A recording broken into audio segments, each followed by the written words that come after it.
Based on the question, we are given a string called S, which contains of parentheses and lowercase English characters.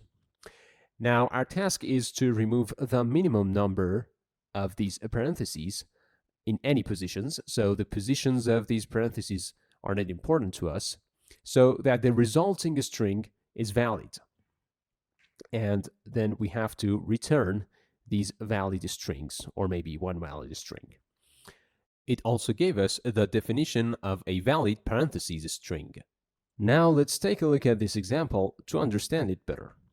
The intuition is to have a close parentheses for each open parentheses. So for this open pair, I consider this as the closing pair. So these two will match with each other. And for this open pair, I consider this one. So these two will match with each other again.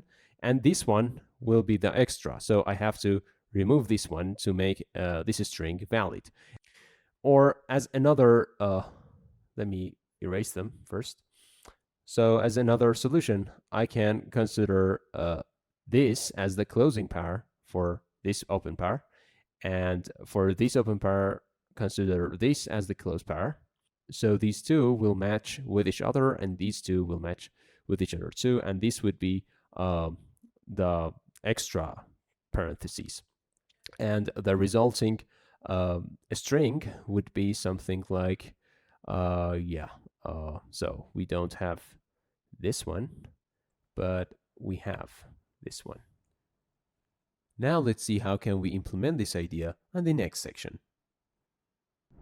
So keep in mind that we want to find open pairs and match them with closed pairs.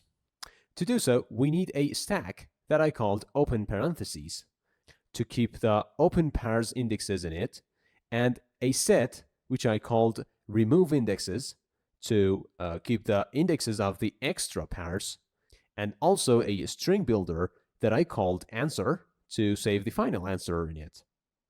Now let's see how the algorithm works. So we have our stack and our set, and we have a for loop. And in this for loop, we want to iterate through the string and analyze each character. So if the character equals to open pair, we just push its index to the stack. For example here, and keep in mind that we can ignore all the letters since we are looking for parentheses. So the first three characters, when we ignore the letters, here are parentheses, and I'll add their indexes to the open pair stack. And then as we continue, we reach to the close pair here. And based on the code, if we see a close pair, we have to check. If the stack is not empty, we will pop an item from the stack to match this close pair with an open pair. And if the stack is empty and we see another close pair, we have to add that to the remove indexes, because it means that all open and close pairs have been matched up to now. So this is an extra close pair and it needs to be removed. So here I pop this item from the stack, which is this pair, and actually I have matched this close pair with this open pair. And then we continue and we see another close pair, and we again pop an item from the stack. So we have matched this close pair with this open pair. And then we continue, and again we see an open pair, so I have to write its index into the stack. So I've added its index, and now this for loop is finished, and then we have a while loop. In this while loop, we want to figure out which indexes should be removed, or in other words, which parentheses are extra.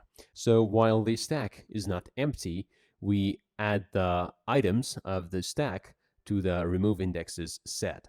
So here, the stack still has two items, 0 and 10, which are two open parentheses. And in this while loop, we add 0 and 10 to remove indexes. And then we declare a string builder, which is our answer. And in this for loop, we skip the remove indexes from the input a string and add other indexes and other characters of the string to the answer. So here we skip these two indexes or these two characters, which are this and this, and we write the rest of the string as the answer, which is C, D, and E.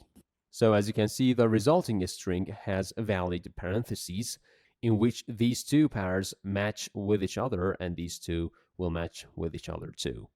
And at the end of the code, we return the answer and convert it to string. Now let's submit the code in LeetCode.com and see how it works.